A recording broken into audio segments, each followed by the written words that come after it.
Bismillahirrahmanirrahim. Assalamualaikum warahmatullahi taala wabarakatuh. Ismi Muhammad Haikal bin Abu Bakar. Nombor matrik saya 064243. Pada hari ini kumpulan kami akan menerangkan tentang gharar dalam jual beli. Gharar adalah hal yang perlu dihindari dalam prinsip ekonomi Islam. Demikian pula dengan maisir. Hal ini kerana keduanya dapat menimbulkan kerugian dan sengketa. Oleh sebab itu, muncul bank-bank dan lembaga kewangan syariah untuk mencegah jual beli gharar. Bagi umat Islam, sangat penting untuk memastikan bahawa transaksi tersebut yang dilakukan itu bebas daripada gharar dan maisir. Okey, kita pergi kepada maksud gharar. Gharar adalah transaksi bisnes yang mengandungi ketidakjelasan bagi para pihak, baik dari segi kuantiti, fizik, kualiti, waktu penyerahan, bahkan objek transaksinya pun boleh menjadi bersifat spekulatif. Ketidakpastian ini melanggar prinsip syariah yang idealnya harus transparan dan memberi keuntungan bagi kedua-dua belah pihak. Yang kedua, dengan Islam memandang bahawa gharar ini adalah hal yang merugikan para pihak, terutamanya pembeli. Hal ini kerana jika konsumen sudah membayar terlebih dahulu tanpa melihat objek transaksi, terdapat kekeliruanlah di situ. Jika barang tersebut tidak sesuai dengan kehendaknya, tentu akan menimbulkan perbalahan dan juga sengketa ataupun kerugian. Baiklah, sekarang kita akan pergi kepada perbezaan antara riba, gharar dan juga maisir. Okey. Gharar ini dia adalah sebenarnya sesuatu yang mendatangkan kerugian pada transaksi. Yang kedua, riba dan maisir ini selalu berusaha untuk dihindari oleh lembaga kewangan syariah. Yang ketiga, gharar adalah ketidakjelasan objek penyerahan maupun harga. Dan yang terakhir, riba ini adalah pengembalian hutang pokok yang membebankan yang terutama kepada peminjam. Sekian saja daripada saya. Assalamualaikum. Bismillahirrahmanirrahim. Assalamualaikum warahmatullahi wabarakatuh.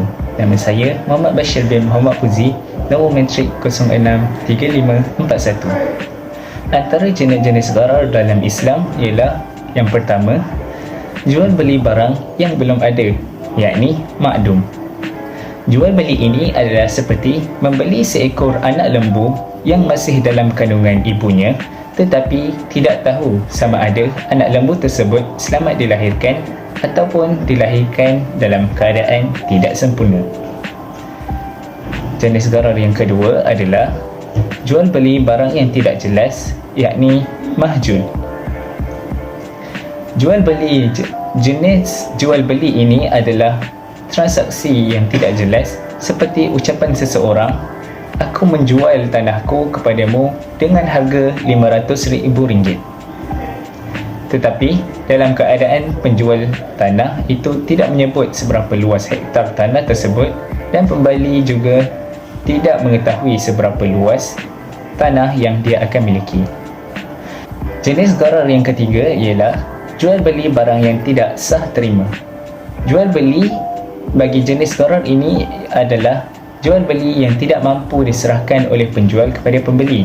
Sebagai contoh, seorang penjual yang telah menjual sebuah basikal miliknya yang telah hilang kerana dicuri kepada pembeli, sedangkan penjual tidak tahu pada bila masakah dia dapat menaiki basikal tersebut, maka telah berlaku ketidakjelasan pada harga barang dan pada akad jual belinya.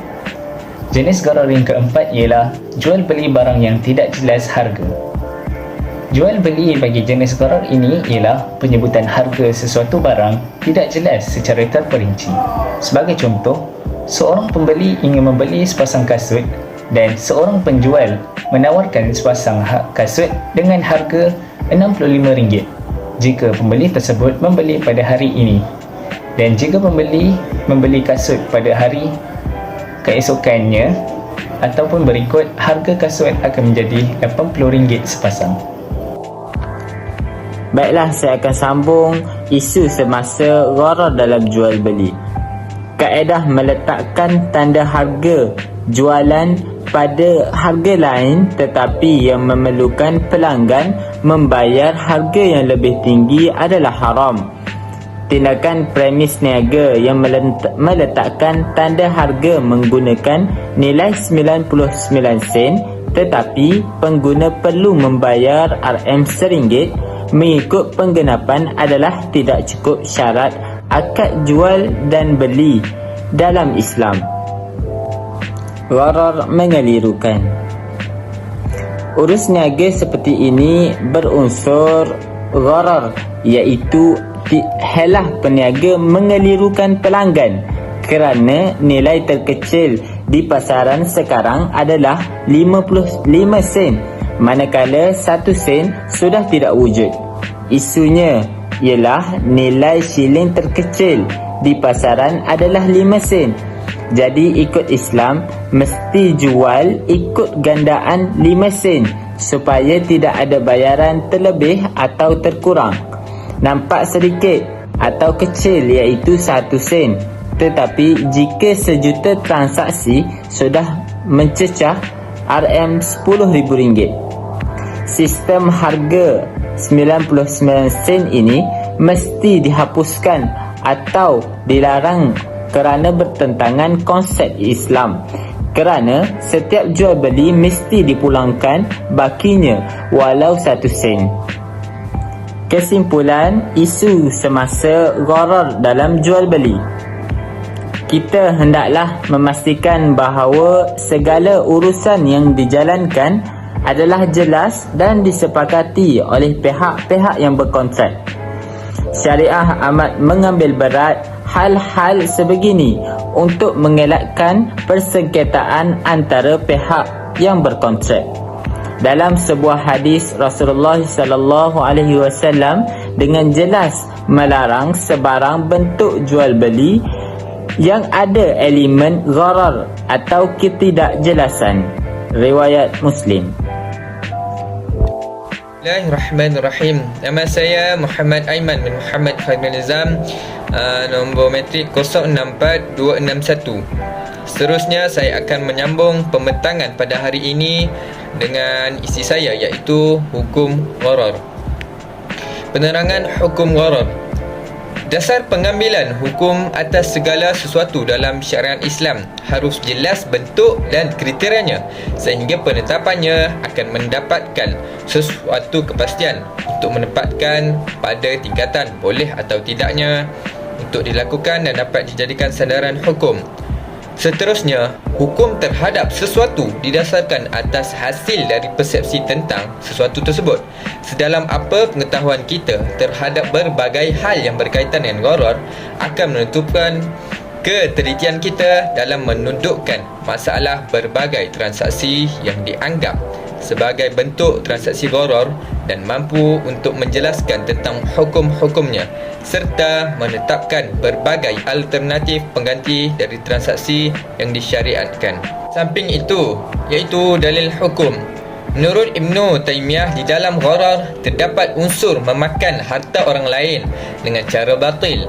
Dalam hal ini, Ibnu Taimiyah menyandarkan pada firman Allah Subhanahu wa taala, iaitu, dan janganlah sebahagian kamu memakan harta sebahagian yang lain di antara kamu dengan jalan yang batil, dan janganlah kamu membawa urusan harta itu kepada hakim supaya kamu dapat memakan sebahagian daripada harta benda orang itu dengan jalan berbuat dosa, padahal kamu mengetahui. Surah Al-Baqarah ayat 188. Dan yang terakhir, berdasarkan Nadratul Zaman Hussein, analisis bentuk gharar dalam transaksi ekonomi. Contoh dalil iaitu, hai orang-orang yang beriman, janganlah kamu saling memakan harta sesamamu dengan jalan yang batil, kecuali dengan jalan perniagaan yang berlaku dengan suka sama suka di antara kamu. Dan janganlah kamu membunuh dirimu, sesungguhnya Allah adalah Maha Penyayang kepadamu. Surah An-Nisa ayat 29. Di dalam hadisnya, Rasulullah sallallahu alaihi wasallam telah melarang jual beli al-hasyah dan jual beli gharar. Jual beli gharar menurut Imam As-Sa'di termasuk dalam kategori perjudian yang sudah jelas keharamannya dalam nas Al-Quran. Bismillahirrahmanirrahim. Ismi Muhammad Azul Aiman bin Muhammad Azhar. Akbut Talabi 0644 sita nombor matrik saya ialah 064466. Baiklah, yang akan meneruskan kepada bahagian asuransi dan saham. Asuransi bermaksud bentuk pertanggungan yang dilakukan antara satu pihak dengan pihak yang lain. Kedua pihak saling tidak mengetahui apa yang akan terjadi atau musibah akan menimpa. Walaupun nisbah atau peratus atau kadar bayarannya telah ditentukan, namun peserta asuransi atau pemegang polis telah dimaklumkan bahawa ia tetap tidak tahu sehingga musibah akan terjadi.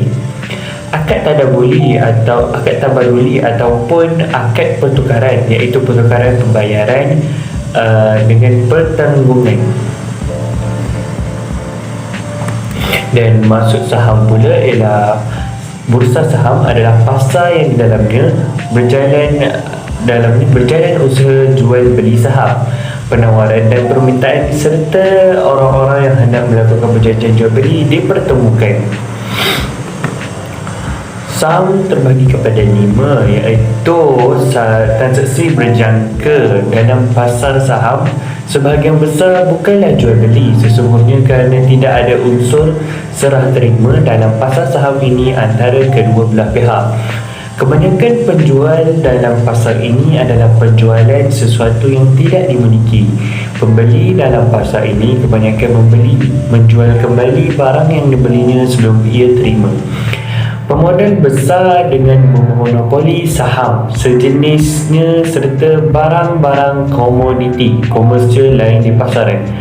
Dalam pasar modal dijadikan pasar ini sebagai pemberi pengaruh dengan skala lebih besar. Sekian saja dari poin kami. Wabillahi taufiq wal hidayah. Assalamualaikum warahmatullahi wabarakatuh.